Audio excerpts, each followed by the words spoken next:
So let's go ahead and dig in. So I left you guys kind of a little bit on a cliffhanger last time. We ended the Old Testament, and we talked about how Malachi was the last prophet, and then after that, God's been silent for 400 years. So what happened during those 400 years? That's what we're going to look at tonight. But before we get started with that, I want to recap just a little bit. And there's a purpose why I keep bringing this topic up over and over again, because it's going to come into play as we enter into the New Testament. But we've looked at how God set up his kingdom on earth, and that was to mirror his kingdom in heaven, right? And he created man and shared his rule with man. And so in order to have rule over something, there has to be rules, right? Like there has to be some kind of standards that need to be met. And so in order for things to be on earth as it is in heaven, man had to do things the way that they're done in heaven. That's what God expected to happen here on earth. And so man has this authority, but Satan comes in and tempts man and tells man that God's holding out on him somehow. And so because Adam and Eve believed what the enemy said over what God had said, he partnered with those lies of the enemy, and he relinquished that authority over to Satan, and he made that deliberate choice to believe the lies of the enemy over what God had told them. When they broke God's rule, God gave them the rule that they could have anything in the garden except they couldn't eat for the one tree of knowledge of good and evil. And so God knew that this would happen before he even created the earth, and he had a plan to redeem mankind. So before he created the very first thing in the earth, he knew that this was going to happen, because we know that the Bible says that Jesus stood as a lamb slain before the foundation of the earth, right? And so if God knew that man would fall into sin, if God knew how bad it would get, if God knew that he was going to have his son to endure the cross, why would he create the earth and mankind? Why would he do it? If you look around at like the things that are going on and the things that have gone on, I mean, we didn't live during the days of Hitler and the horrible things that have happened then. That was horrific. We see some bad stuff today, but there's been bad stuff all throughout time. If God knew that all of these things were going to happen, why would he do it? Why would he choose to create earth and mankind? Because for the ones that would choose him and love him, it was worth it. You were worth it to God. When a couple, they come into, they get ready to do their marriage vows, and they come into covenant with each other, and they make these promises to each other. When we get up in front of the church, it says, I will love you for better or worse, in sickness and health, for richer or poorer. But we're really not planning on worse. We're really not planning on sickness, and we're definitely not planning on poorer. In our mind, our fairy tale mindset, we are really planning on, I love you in better, I love you in health, I love you for richer. But God knew the end from the beginning, and when he made his covenant with us, it was knowing all of that. And God said, I choose you for better or for worse. I choose you as the bride of Christ for richer or for poorer. And so when God said that he so loved the world, he so loved the world. He so loved all of us, that he loved us so much that he was willing to lay down his divinity. He was willing to wrap himself in flesh. He was willing to endure the cross because you were worth it to him. That's why he would do it. Does that humble you, that knowing that God was willing to endure everything? He was willing to see this his creation get so marred by sin. But for the ones that would choose him, it was worth it. You were worth it. And so we saw that God had called a man named Abraham out of this pagan nation to become the forefather of his chosen people. And as we've seen all throughout the Old Testament, they weren't perfect robots, right? Like they weren't perfect kids that always did the right thing, always said the right thing. Most of the time they were not doing and saying the right thing, if we go back and look at some of the things that we've looked at. But over and over again, he was always a perfect God who always loved. His love was unfailing. And so despite all of their failures and flaws, to this day, God has never given up on his chosen people, Israel. And he doesn't give up on us either, because we are grafted into that family. We are joint heirs with Jesus. So we're part of that family, and he will never give up on you. And so he brought them into this land that he promised to Abraham, Isaac, and Jacob. And they're still living in that land today. Enemies have come against them, and they are coming against them with full force right now as I speak. They are coming against them with full force. And you know what? Some enemies God has allowed to overtake them for a time period, because it was a punishment for their disobedience, because God corrects those that he loves. If you're not receiving any kind of correction from God, and you can just do whatever you want to, and God's not correcting you, you need to check and make sure that you're one of his. That's right. Because God will correct his kids. And so that's what we're going to pick up tonight, is looking back at the timeline of events, as God is unfolding this plan of redemption for Israel, and also for us that have been adopted in. But war has always been a part of their story since before their birth as a nation, right? We saw that there was a conflict between Sarah and Hagar that resulted in two brothers that were against each other, because Sarah got jumped the gun, and she decided that Abraham needed to have a baby with Hagar. And so she brings Ishmael into the world, and that conflict is still going on today.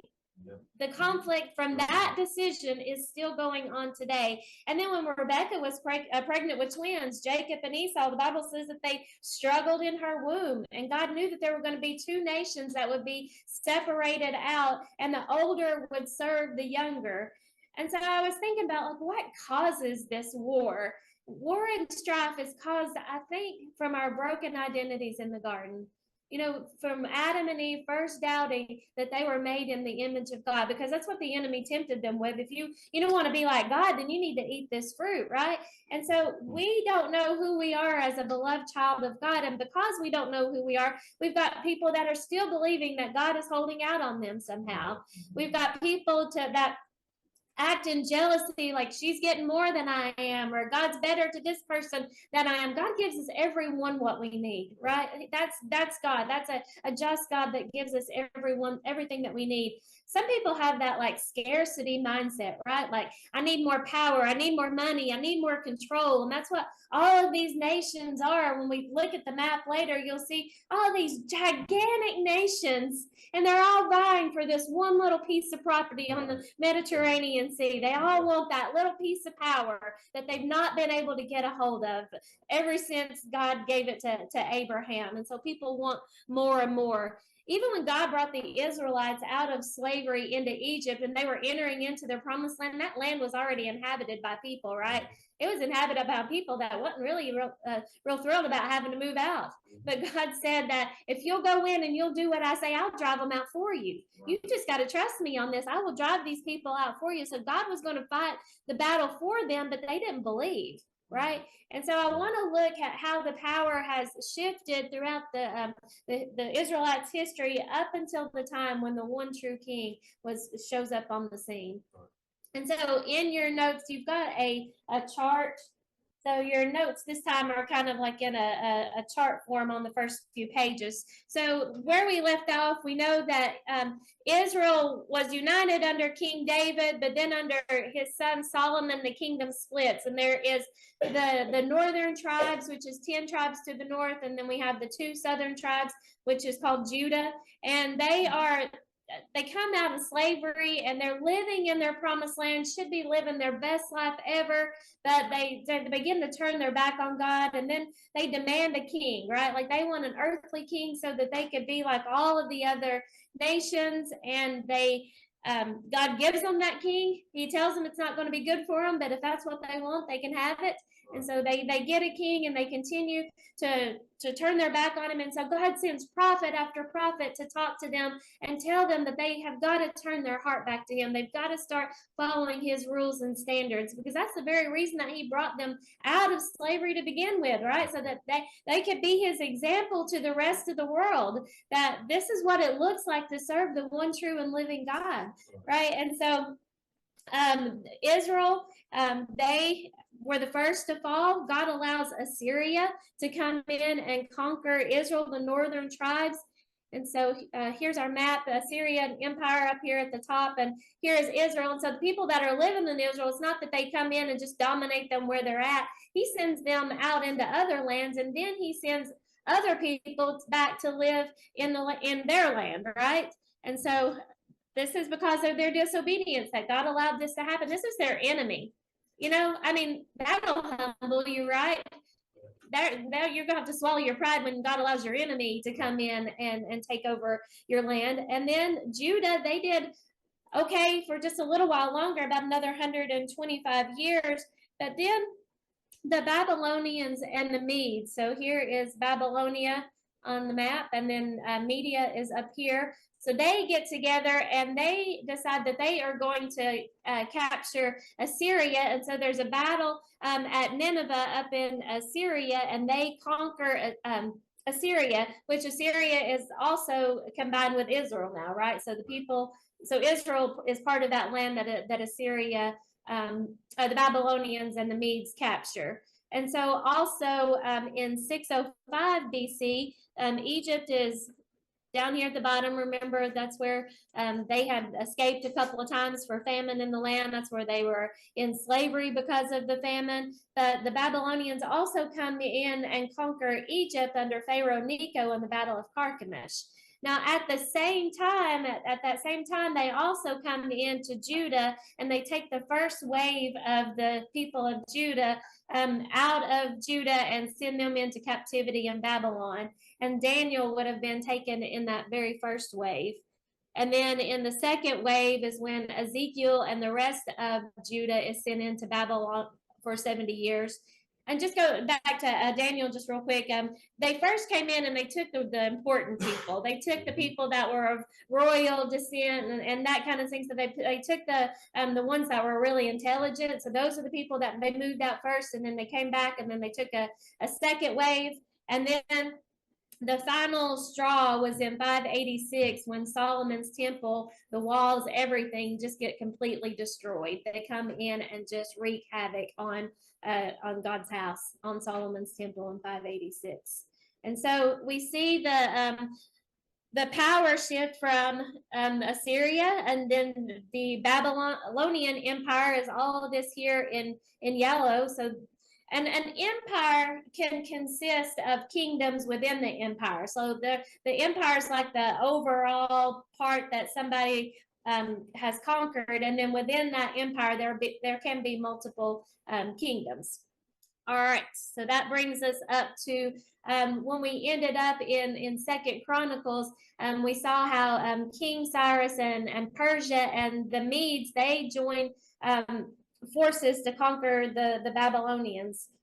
All right, so the overthrow of Babylon by the Persians and the Medes, they're not really concerned with forcing their culture on the people. It's more of a political thing.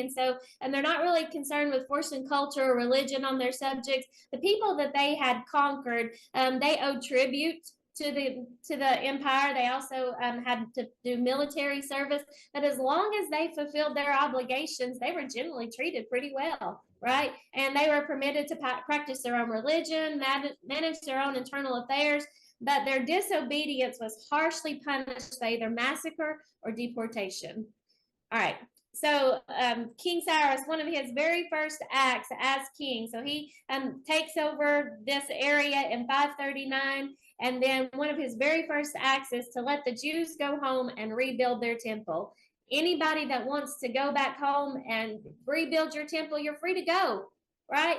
But not everybody goes, because they're going to be crossing. We see here in the middle, what's right there, the Arabian desert, no water sources, all of those things. For some people, it was going to be a long, hard journey, and they were going to be going back to a city that was in ruins. So some of them had already built lives in Babylon. They already had accumulated possessions and wealth there, and to leave all that meant that they would just pretty much be leaving everything and starting over. So they weren't real crazy about that idea, but so they decided to stay in Babylon. In 538, so 1 year after they get the permission to go back home, a man named Zerubbabel leads that first group back out to start work and rebuild on the temple. And so they worked for about 8 years, and then in 530 BC, all that work gets stopped by the Jews' enemies. And so all of those people that Assyria brought back into Israel to live in the land, they started intermarrying with a few Israelites that were left. And those people, they were living in Samaria, so they called them the Samaritans. And the Jews didn't really care much for the Samaritans because they called them pretty much impure. Like, you've started intermarrying with all these people of all these other pagan nations. And so these people were the ones that put a stop to work on the temple. First, they were like, oh, yeah, we'll come and help you build it. And Zerubbabel was like, no, thanks, we don't need your help. And then they started, writing letters to the king, trying to get the work stopped, trying to start trouble, saying that, oh, once they get this temple built, they're just going to rebel against you. You need to stop this work. And so they did get the work stopped for 10 years until Darius the Great takes the throne in Persia. And so this would be the Persian Empire. So this Persian Empire has expanded some. The temple rebuilding, it resumes, and the construction is completed in 5 years. So they start back work on it in 520, and then they're done by 515 BC. And so I wanted to point out something on this map. This is the Persian Empire. So look how close they are. So they continue to creep over this direction. And so just to point out a couple of places just to help you get oriented when we start looking at the map of Greece. Here is Sardis, and there is the island of Crete, and then Athens is kind of right up here above it, because when we move to one of the maps, you can't see all of this. So I just wanted to kind of help us get oriented with that. And so in 492 to 449 BC, there are some wars that start between the Greeks and the Persians. They're called the Greco-Persian Wars. And so the very first battle that begins is the Battle of Marathon, and that was the very start of those wars. And so here's Athens. So we looked at that a minute ago. So there's Athens to kind of get you familiar with where we're at. And here at number 1 is Marathon. So there's Marathon, there's Athens over here. So the Persians are creeping toward Greece, trying to expand their empire. The Battle of Marathon was a pivotal battle. It was their very first invasion of Greece in 490 BC. It was fought there on the plain of Marathon, right there, number 1. It was between the Athenians and their allies from Plataea and the Persian army led by Datis and Artaphernes. Now, I am throwing out a bunch of names and a bunch of dates, and you don't have to memorize any of these dates. I just thought it was interesting history. You'll have things in your notes to look at, go back to. Don't get overwhelmed by all of those. But what I really want you to take out of this is just the shift of power, how it's shifting from all of these through all of these different players, and how that struggle for more land, more money, all of those kind of things. All right, so there is an Athenian general, Miltiades, who commanded the Greek forces, and they resisted the Persians and ending their attempt to defeat Greece under King Darius. So they're having this battle at Marathon, and according to the legend, a messenger runs from Marathon to Athens, which was about 26 miles, to announce their victory over the Persians, and then he drops dead of exhaustion. And so that's where we get the marathon races, is from this Battle of Marathon. Now, Persia has lost this attempt to overtake Greece. So Persia is still in charge of their empire. Greece is still in charge of their place, right? And then in 480, the second battle happens. King Ahasuerus, or King Xerxes, we read about in the book of Esther. He was the one that chose Esther to be his bride. He launches another attack on Greece to kind of avenge themselves for that defeat at Marathon. And so that second battle is called the Battle of Thermopylae. And so some of you guys probably will be interested in this. The Spartans played a crucial role in the Greco-Persian Wars, and they were led by King Leonidas. And so they heroically held the Persians at bay during the Battle of Thermopylae, and the Greeks were eventually defeated in this battle. So for you guys that like Spartan stuff and all that kind of stuff, they would have been in on this. And so the Persians end up burning Athens during this battle. And so the Persians under King Ahasuerus, they win this one battle. But after Thermopylae, the Greek army defeats the Persians at the Battle of Salamis and Plataea, and they finally end that threat of Persia taking over Greece. So Persia has been put in their place. They did not get to take over Greece how they wanted to.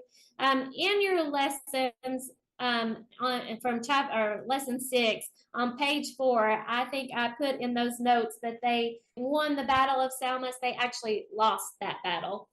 So if you want to correct your notes just to make sure that everybody has accurate information, I will try to go back and fix things as we find them incorrect. Yeah, so he did not win the battle against Salamis. They did win the Battle of Thermopylae, which is Thermopyae. So Persia still has their empire, but Greece is not a part of it. And that brings us up to 430 BC. And so that's when Malachi is written, and also 1st and 2nd Chronicles are written at this same time. So Malachi he's the last prophet that God is going to use to speak to his people. God has talked till he's blue in the face to these people and gave them all of the instructions and everything that they need. And then he's silent for 400 years. And then 1st and 2nd Chronicles are written, and historians say probably by Ezra. Chronicles, remember, parallels 2nd Samuel, and 2nd Samuel was all about the reign of King David, from the beginning of him taking the throne to the end. That 2nd Samuel, start to finish, is King David. And so 1st Chronicles is kind of like a commentary on it. It really emphasizes the religious history of Judah and Israel, and it highlights that Davidic kingdom and that it would last forever. And so I'm trying to just reunite these nations that have been separated, and showing that like the throne of King David is the one that's going to last forever. And it doesn't in 1st Chronicles like highlight any of David's mistakes, but it highlights everything that he did right. Showing them that this is the line that their Messiah was going to come through. And then in 2nd Chronicles, that one parallels 1st and 2nd Kings, and that is from King Solomon throughout all of the kings that were over Israel and Judah. Again, kind of like a commentary focusing on the religious history, and again to unify Israel and Judah, or unify these people again around the worship of the true God. So that was the purpose for those. And so that ends the Old Testament. And we are going to continue on and see what happened in those 400 years. So that was 430 BC. So in 338 BC, Persia is still in power over Judah and Israel, but there's conflicts that are brewing in other areas. And so we're going to talk about Greece. Here's another map I wanted to show you of Persia, and I liked it because it had kind of this globe, so you can kind of see more of the areas, but all of this part here was all of that Persia kingdom, all the way down into Egypt, all of these areas. And then over here is where Greece is at, so kind of help you get oriented there, and here it would be where Rome is at. So here again is our map of the Persian Empire as they're headed towards Greece. And there I highlighted Thrace to help you get oriented for the next map. So Thrace is right here. So let's talk a little bit about what's going on in Greece. So in Macedonia, so basically this area here in the red, this is northern Greece, and Greece is kind of like individual city-states. They're not like all united into one. But King Philip II, he conquers Greece by military means and also by diplomatic means. So some of it he did by force, some of it he did by making friends, some of it he did by paying some people off. But he ends up uniting Greece, so kind of like our United States. So he gets all of Greece to kind of unite together. And the Grecians did not call Greece Greece; they called it Hellas. And so when we start looking at the Hellenistic region, we start looking at those kind of things. That's what it's talking. The Hellenized Jews were Jews that were influenced by the Greek culture. So they were actually called. They called their land the Hellas.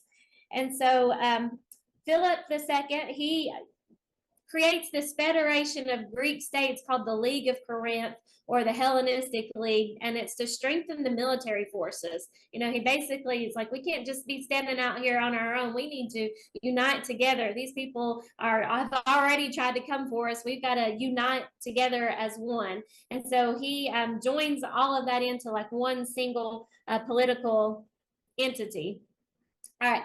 And so in Philip's earlier years, it's kind of interesting. He was actually held hostage in Thebes, Greece, for 10 years. And so during that time, he was well educated, and he also learned their military strategies. And so when he came back and he is now uniting all of these people, I mean, he's got some experience and some knowledge under his belt. And so he was considered one of the greatest military strategists, and he won so many different battles. But in 336 BC, King Philip was attending his daughter's wedding, and he ends up getting stabbed by one of his 7 bodyguards. So he gets stabbed in the ribs by one of his own bodyguards. Assassination, we're going to see that over and over and over again as we look at these things. And so in 336, after King Philip is assassinated, his son Alexander the Great took over rule at Macedonia, and he was only 20 years old. So 20 years old, and so he is taking over rule of all of these things. And so King Philip pretty much had set him up. Like, so he had already set up all of these different military advantages and those kind of things. And so Alexander the Great was considered undefeated in battle and widely considered to be one of history's greatest and most successful military commanders. All right, let's take a look. So this was when Philip started, was just this Macedonia, and he expanded it into all of this.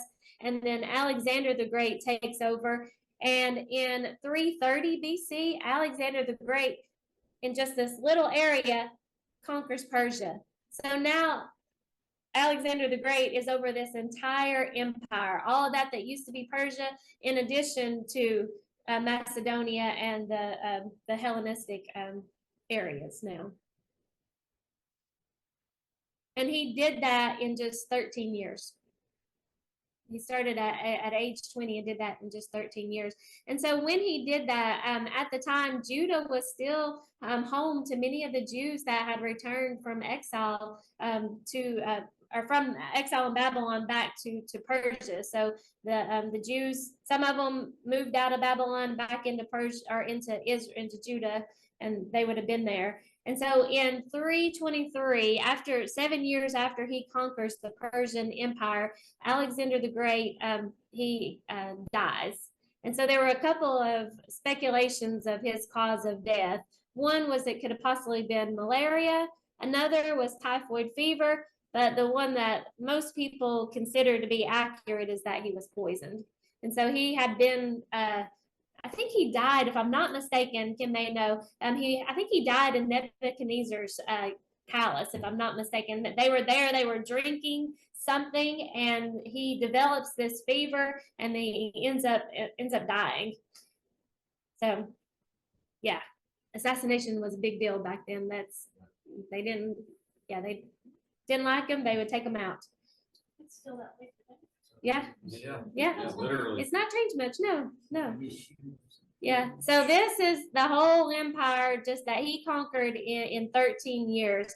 But after his death, he didn't really have any like rightful heirs. And so there are these wars called the Diadochi Wars, and his empire ends up getting split into 4 different kingdoms. Now, there are 4 different kingdoms that are still under Greek control. And so here's a map, and I think I got a better one. Yeah, I think this one's a little bit better. So you have the Macedonian kingdom, which is the dominant state of Hellenistic Greece. And then you have Lysimachus, which is here in purple. And Lysimachus was run by a Thessalian officer who became the king of Thrace and Asia Minor. So that's who took over there. Then you have this Seleucid kingdom, which would have included Judah, and then and that was for Seleucus, which was a Macedonian general. So a general from Macedonia. He was the one that ended up in charge of all of this area. So it's still all the same kingdom. It's just now split up into 4 different territories. And then down here you have the Ptolemaic, which Ptolemy was also a Macedonian general. So now the kingdom it's still that Hellenistic empire, but just split up into 4 different sections. Does that make sense? Alexander the Great, when he was up till age 16, I read that he was tutored by Aristotle, who was a Greek philosopher. Wow. So, I mean, we read all of these names in our history books, right? And we believe our history books, when we go to school and all those things. The Bible confirms all of this. Right. It all is, the Bible is a spiritual book, but it's also a history book as well. And all of this is coming together. So some of the names that we read in the world, like Israel and the children of Israel, are not in a vacuum. There are other things that are happening all over the world. We're just kind of focusing on the history of God's people, but there are things that are happening in all over the place. So now the Greek. So we've gone from the Assyrians, the Babylonians, the Medo-Persian Empire. And now the Greeks are kind of in control. I've got it listed as kind of the Macedonian Greek Empire, or you could also call it the Hellenistic. So let's talk about that Hellenistic period just a little bit, the Greeks. So that period refers to the time between the death of Alexander the Great and the conquest of Egypt by Rome in 30 BC. So here is like Athens. So it's considered kind of like northern Greece, kind of. Northern Greece. Yeah. Okay. Yeah. So the Grecian Empire is the Macedonian Empire as well. Mm-hmm. So Philip united all of that together. They were individual city-states until Philip II, and he ends up uniting all of that together. Yeah. All right. So during this period, the Greek culture did spread throughout the all of the empires, especially like that Seleucid Empire. They were very influential, and they present a desirable way of life. They were known for their art. They were known for literature, theater, architecture, math, science, philosophy, all of those different things. And so it wasn't that they forced their culture on the people, but their people desired it. They're like, wow, this is amazing, and they wanted it. And so the Greeks, their policy kind of was this, that they would let the Jews manage their own affairs and not really interfere, very overtly with their religious matters. And most of the Greek authors, they wrote good things about Judaism. Like they didn't down it. They really wrote pretty positively about it. And so many of the Jews learned Koine Greek, especially the upper class Jews, and then the Jewish minorities that lived in towns further away from Jerusalem that were more attached kind of to the Greek trading network. And so if you're going to trade with them, you need to know the language, right? Yeah, that was what the New Testament was written in. Right. Koine Greek. Right. And that's actually where we're headed right now. My bad. No, you're good. That's a great segue into that. So has anybody ever heard of the Septuagint?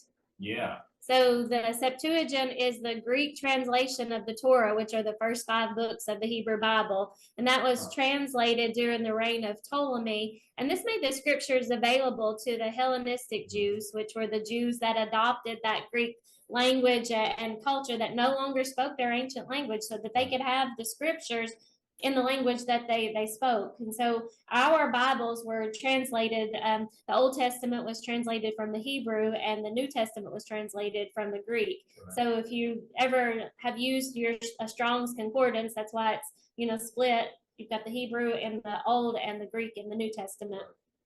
So Greek philosophical ideas also spread throughout the region as well. So cultural change did happen, not because it was forced on them, but because it was pretty popular, they wanted it. All right, so that brings us up to 264 BC to 149 BC. So a series of Punic wars break out between Rome and Carthage. And so Carthage is down here in Africa, and Rome, of course, is in Italy. So these two countries are at war. They have three different wars, and Rome wins every time. And so we'll talk about the last one in just a minute. And then in 218, so kind of while those wars are going on, there's also some wars between the Rome and the Greeks. And so again, more Roman victory, but they don't have full control just yet. And so the Seleucids are in control of the area of Judah. And so the Seleucids, remember, were the ones that were over this area in over here. And there was a Maccabean revolt. So we've heard of the book of Maccabees, right? Like that did not make it into the canon of the Bible. It didn't meet the criteria that was required to meet it into the that canon. But there was a Jewish rebellion led by the Maccabees against the Seleucid Empire and against that Hellenistic influence on Jewish life. And that the Seleucids were led by Antiochus Epiphanes, and he was forcing the Jews to leave their heritage and the teachings of the Torah. So all this time they've been able to just do whatever they kind of wanted to as far as their religion and all that. But now this Antiochus Epiphanes, he's now forcing them to leave their Christian heritage and the teachings of the Torah. And so the reason wasn't really clear, but it seemed to be related to the king mistaking an internal conflict between the priests. So the priests had kind of got into this internal conflict, and he kind of took that as like a full-scale rebellion. And so in order to kind of shut that down, Jewish practices were banned. Jerusalem was placed under direct Seleucid control. And then in the second temple that was built, when they came back and they rebuilt the temple, they turned that into the site of a pagan Jewish cult. So that's what they tried to do to the temple of God. And so that repression, it just triggered this revolt. And so a group of fighters led by Judas Maccabeus, or Judah Maccabee, his family started this rebellion against these practices. And so it started out kind of as a guerrilla movement throughout like the Judean countryside. They were raiding towns, terrorizing the Greek officials that were under that direct Seleucid control. But eventually they developed this army, right, that's capable of attacking these fortified Seleucid cities. And so in 164 BCE, the Maccabees captured Jerusalem, and that was a significant victory for them. So they captured Jerusalem. And then they, cleansed the temple, rededicated it on the 25th of Kislev, and that was kind of the source of the festival of Hanukkah, is when they recaptured all of that and rededicated it. And so the Seleucids, they finally relented. They unbanned Judaism. Some more of the more radical Maccabees, they weren't really happy with just that result. They wanted to make sure that they were known. And so they continued to fight and pushing for more of a direct break from the Seleucids. And then in 149 BC, Rome, the last Punic War happens, and Rome finally destroys Carthage. So Rome kind of takes over this area. So you've got all of these different battles that are kind of going on at the same time. And so now Rome continues its conquest of Greeks, and the Greeks were finally defeated at the Battle of Corinth, and Rome completely destroyed and plundered the city of Corinth. It's kind of an example to the rest of the Greek cities of what would happen. And so that is how Rome ends up in power when the New Testament opens, right? So we went through all of these different people that have been over it, and finally when the New Testament opens, Rome is in power, and Caesar Augustus, he's over the whole thing. So all of this area now, this is all the Roman Empire, and Caesar Augustus is over the whole empire. And so Caesar Augustus was the nephew of Julius Caesar, And there were about 30 countries that were in that Roman Empire. And so when Caesar Augustus was assassinated, when Julius Caesar was assassinated, more assassination, Caesar Augustus discovers that he's the heir to the throne, but before he can take the throne, has anybody ever heard of Mark Antony? Yep. So Mark Antony, who is a Roman politician, and he's kind of a supporter of Julius Caesar, him and his mistress Cleopatra, they try to make a power play for the throne, and they force Augustus into this battle at Actium. But Augustus is victorious over them. He becomes the first emperor of Rome, and then Mark Antony and Cleopatra, they flee to Egypt and commit suicide.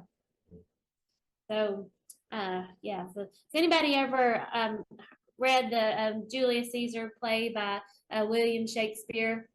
And this talks about Julius Caesar, talks about Mark Antony. Mark Antony's the one that says, "Friends, Romans, countrymen, lend me your ear." So they're writing about Mark Antony, a Roman politician. And so Caesar Augustus, he reigns as emperor for 45 years, and he's actually the emperor of Rome when Jesus is born. Now, he is actually only mentioned in scripture one time, but he does have a profound influence on everything that's happening there. And so Luke chapter 1 is when it says, "Now in those days, a decree went out from Caesar Augustus that a census be taken of all of the inhabited earth." Now, I want to point out in your packet that I gave you tonight, there are a list of some, this is not all, this is some of the prophecies fulfilled concerning Jesus. And so in Micah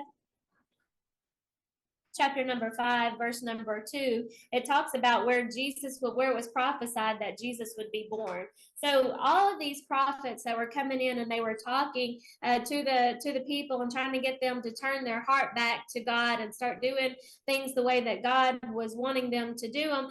They were also prophesying of the coming of the true king that would come and save the people from their sins, that would finally put an end to all of the horrible things that they had been living under their whole lives, basically, and that there was this Messiah was coming. And so Micah prophesies about the place that Jesus would be born.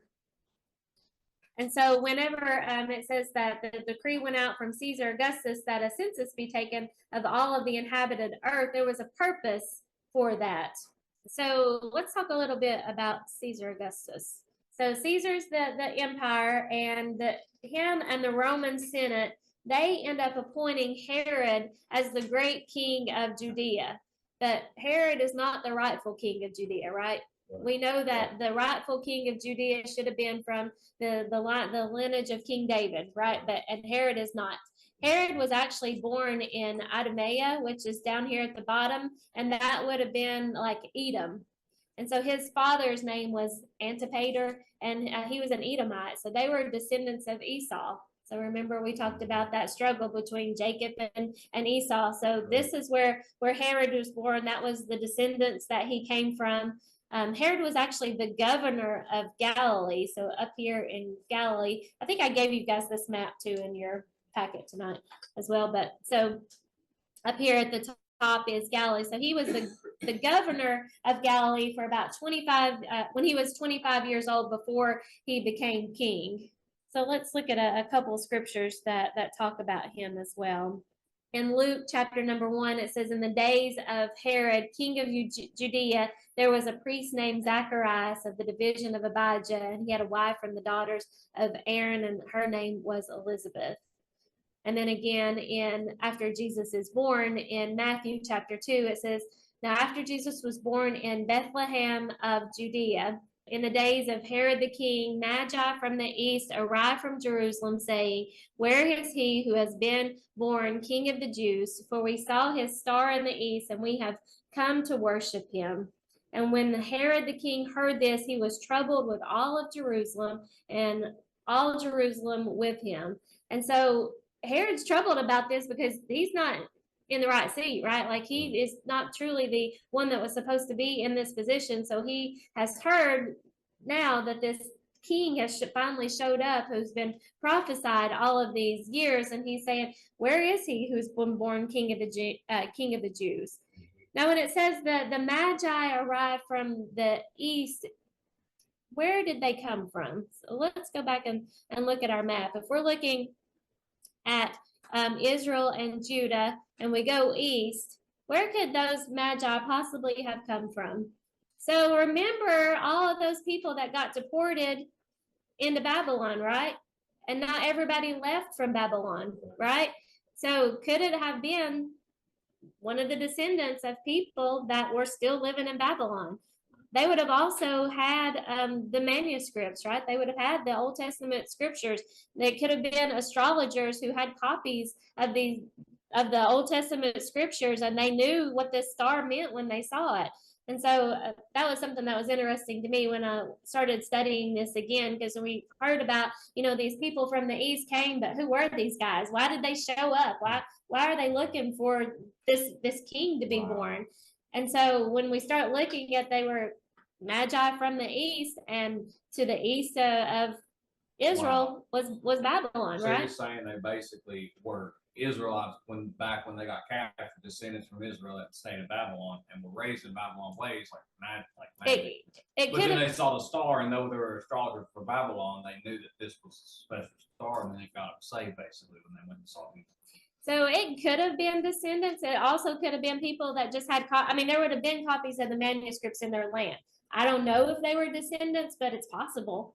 It could have possible. Also, because remember Daniel, they took Daniel, Shadrach, Meshach, and Abednego because they were intelligent. They were smart, right? And so it's possible that it could have been a descendant, right?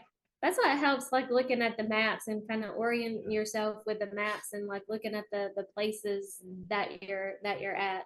And so again, when we looked at so I think I may have pointed to the wrong place a minute ago. This is Judea. Idumea is down here at the bottom, and that would have been Edom, but Judea is here. And so it says, now after Jesus was born in Bethlehem of Judea. So if we went back and we looked in Micah chapter 5, it was prophesied exactly where he would be born.